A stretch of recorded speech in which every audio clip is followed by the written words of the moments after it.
que vous voyez là, ce sont des soldats ukrainiens qui participent à une compétition de drones FPV et de drones bombardiers. Alors oui, des compétitions de drones, il y en a à travers le monde. Mais là, on parle d'une compétition de drones de combat avec des soldats. Et en Ukraine, où ce petit objet volant est devenu l'arme fondamentale dans la guerre face à la Russie, eh bien la portée, elle est différente.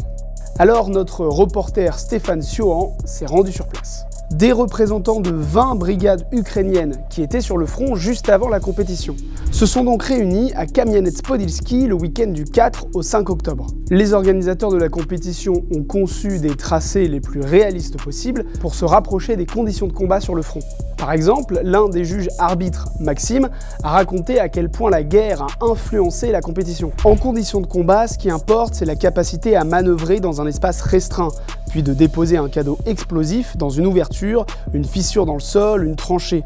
C'est là-dessus que nous mettons l'accent.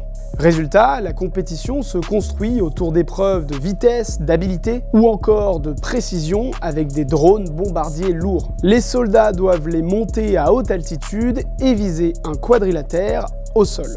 En fait, cette compétition, elle révèle à quel point le drone de combat a envahi la société ukrainienne. Par exemple, notre reporter raconte que sur place, les enfants viennent voir la compétition. Ils s'arrêtent à un stand où on leur présente les engins, on leur montre où se trouve la caméra, comment fonctionne la pince à laquelle on accroche des bombes, et les gamins, ravis, repartent avec des stickers. Yuri, un collaborateur du fabricant de drones Yari, a expliqué à notre reporter « Je comprends bien que ça peut paraître étrange vu de loin, mais je pense que les enfants doivent être initiés dès l'âge de 9 ou 10 ans à la culture technologique qui entoure les drones.